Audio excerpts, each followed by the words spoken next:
I just hope Liverpool play like that against us. It has begun. Welcome back to another show. Welcome back, those of you who've been here before and anyone new as well. Welcome to the everyday fan. We've got a jam-packed weekend of Premier League football to digest and get through. I'm playing. I ain't gonna keep doing that for the rest of the video. What's going on, Puz? What you telling me, bro? You good? I just want Liverpool to play like that against us. Energy. To be honest, I'm not even full of beans because of the result against Liverpool.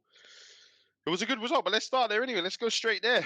So you think that was mostly that draw was mostly because Liverpool didn't play well? They were horrific, and I've been saying it all season. They haven't really looked. They've played all right, but they haven't looked like they're back to their free flowing best. And that showed today against a United team with a 37-year-old Johnny Evans in defence and a probably partially injured Rafael Varane. Plays Yeah. in a, I think Varane's fit, but Shaw was definitely carrying something. Yeah, it was like not a makeshift team, but you know what I mean, man. United were not saying they were there for the taking, but everybody expected a madness. Like, oh yeah, they're gonna get spanked. They're gonna get spanked. In my head, I'm just like, right, they're either gonna win. It's just not gonna go how everyone thinks it's gonna go. And I was proved right, and I'm even happy because I was like, United, just draw. That's all we need you to do, just draw. So Arsenal move back top now, innit, by 1 point.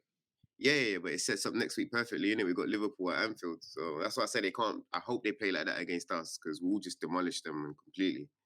Or you could get the backlash. Yeah, we could. But I don't. The way we've been playing, nah, I don't even think we're getting over. I ain't scared of no team in the Premiership right now. No, you shouldn't be. You shouldn't be. No. Arsenal looks so strong at the moment. We'll go into the Arsenal-Brighton game a little bit later. I want to call out him because every single time he cusses out a player, they seem to prove him wrong. Xhaka, Havertz, they seem to be the ones that do the business. But anyway, so going back into the United game, yeah, you're absolutely right. I think everyone, pundits, fans, expected us to get our asses handed to us. But we managed to grind out a result. I just want to talk quickly. We're going to go into different elements, but I just want to go very, very quickly to the Dallo red card. Did you see it?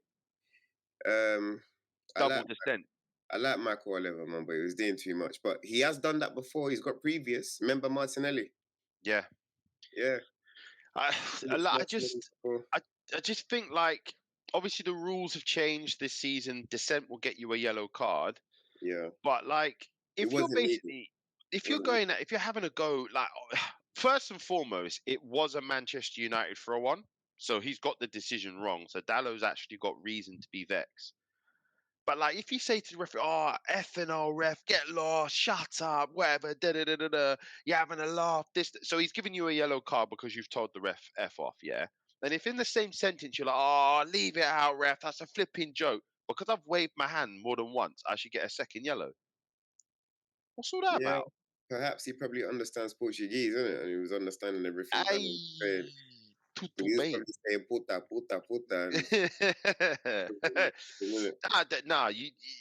Dallo didn't say any of that, but he basically had a big rant, threw his arms about or whatever, and he got a yellow card for it.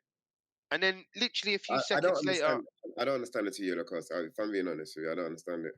No, I get the red. I get the yellow. Obviously, it's dissent. I get one. I don't understand the two. Yeah. The two doesn't make sense. Like, no other referee's doing that. It's one whole chunk of dissent, right? Like, he's having a go. He's throwing his arms. Yellow card. Oliver's got previous. He's got previous for this. He's not having it, mate. I don't... Maybe he's throwing down the statement as if to say, not just him, but all referees now, like, that's it. Like, I'm going to book you if you keep talking. I think it's him. I think it's just him, man. Before the new rules got implemented, he was doing the same thing. Like, it's just Michael. Yeah, he's a bit on it. But look, anyway, look. He's still the best ref in the Premier, anyway. He is. In my eyes. He is. He can keep. Yeah, he keeps up This with is things. this I is how don't. you know. This is how you know the game was dead. If we're starting off Yeah. with Well. Look, it was one of the last the things that game was happened in dead. the game, really, and obviously a Yeah. red card's always a talking point. To be fair, it was a game of few chances. Liverpool weren't their creative best. They struggled to, create loads of clear-cut chances, and then they started to get a bit wasteful. So Gakpo, Kanate, um, did I see Van Dijk? I definitely saw Gakpo and Kanate just randomly shooting, just wasting that opportunity when there were better options available. And then Mo Mm, Salah as well, really struggling to look his. Usually he scores in those games, right? mm, Um, and then just towards the end, obviously United grew in confidence. We managed to get ourselves a couple of chances. I think Hoyland misses the ball at the end when Rashford smashes it across mm. on a sort of low cross. I think Hoyland misses the ball because I thought to myself, what was happening there? But when I looked on the replay, it's kind of he's gone with his left, he's missed him, he's go through his legs and he's missed it. I'm thinking, has he missed that? But Yeah. Nah. So yeah, I think 70 mil gets you, or 80 mil gets you in it. mate, exactly, really struggled against Bayern Munich as well. And in this game as well, struggled a little bit. I just think I think he needs more game time, man. Hoyland's gonna come good still. he's a fantastic player. Hoyland's I've gonna got no come good. complaints with him. I didn't expect him to come in and get 15 Premier League goals. I was hoping he can get maybe 5 to 10. I didn't expect him to get 15. That's why you need. We would have been better if we had some kind of like an older, more seasoned striker. You'd say that was Martial. Martial's 28. He's not a kid, but But do you know what it is? No, no, I don't want to start talking about you lot's recruitment. We're not doing that today. Let's nah. because But I was gonna say I think you lot just buy players and you just try to just fit them in. Like, I think the big difference when we see Teta buy players is how does this player fit into the system that we play. When we see Pep buy players, it's how does this player fit in. I yeah, feel like United, it's like I will buy him and we'll just figure it out. mm, Chelsea did the same. Chelsea doing the same thing as well. We'll buy it, just figure it. not Buy him, figure necessarily. it I out. can tell you what the plan was for each player, but then executing that plan, Yeah, but something different. We all know why we got rid of De Gea for Onana. That's an obvious one. Mount was brought in as a sort of upgrade to Ericsson to play as a number 8 beside Casemiro with more legs. he's injured, Mason. Yeah, yep. Damn. Yep. Anthony was brought in because he wanted an inverted right-sided winger. We didn't really have one. He didn't really fancy Sancho, obviously, after spending a season with him. And then we needed a striker. Rasmus was brought in because we couldn't get Kane. We're never going to get Kane. We were never going to get someone like Osimhen. You know what I mean? Someone like the big strikers, like those Mm. those kind of guys, are never going to Yeah, get but them. I understand that. I still don't think Hoyland suits. Unless you don't want to play counter-attacking football all the time. It Well, doesn't feel like Rasmus, it's not him, and he does. Rasmus, I don't look at Rasmus. Actually, a really interesting statistic came out 2 days ago in the Independent, which did a breakdown of independent. the Independent. Yeah, the Independent. It did a breakdown of passes into the strikers for the whole Premier League, and Rasmus is at the bottom. So he's below everyone. Ollie Watkins, um, Haaland, everyone. Rasmus, in other words, he gets no service at Yeah, all. he ain't really had that many games anyway, so I ain't even gonna use that dumb little thing to even try and judge him by. No. Look, I've got no qualms about Hoyland. He's definitely got flaws in his game, but he's 20 years old, so I'm not expecting him to be the finished article. But anyway, that aside, getting back to the game, I'll be pleased. I'm happy with a point. I'm Mm, not going to get bantered. They're not going to me go and too. make not going to go and make flipping mugs and t-shirts I'm of happy with a 7 Up, point too. 7 on them anymore. So Happy with a point too.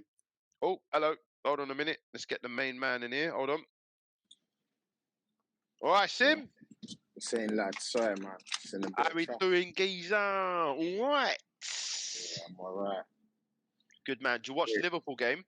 Yeah, I man. watched it. I watched it still. And what were your thoughts, mate? I think it was a great point for United, man. Fair. You base No, I'll be honest with you, man. I think you lot grounded it out. Haaland had a chance. You With had the a squad few. that you had out, yeah, well, you had a few, but you had one, I would say one clear cut chance. Yeah, he's just With smashed it at Allison, didn't he? Yeah, with the squad that you put out, I gotta give it to Ten Hag, man. I think he Yeah. done one over Klopp today, man. There was no Everton excuses on Haaland. Klopp. You lot did your thing today, man. Got to give it to you. Fair. Thank you very much. I mean, we was just saying, me and Puz beforehand, that everyone expected coming into the game for United to take a huge L. The last time we went to Anfield, we broke records, literally. So it was good to be able to go there and get a result.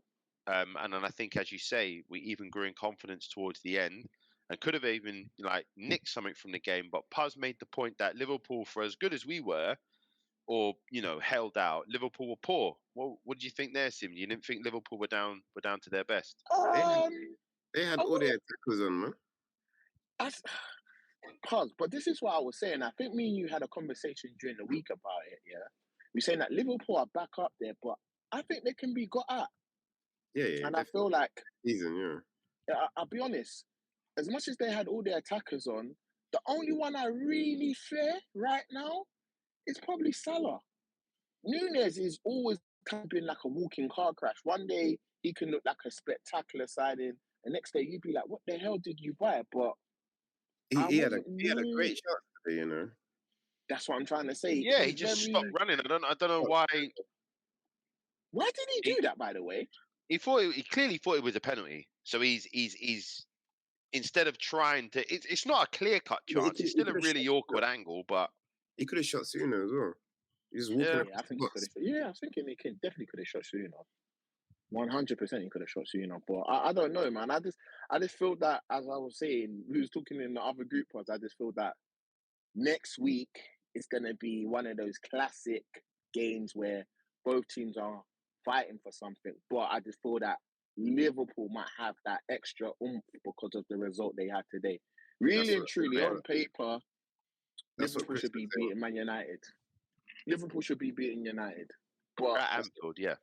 That's what Chris said earlier, so I don't know, man. It'll be interesting. So very. We'll move on then, because ultimately, as much as we can go into it, it was 0-0. We'll go straight on to the Arsenal game then. So Arsenal go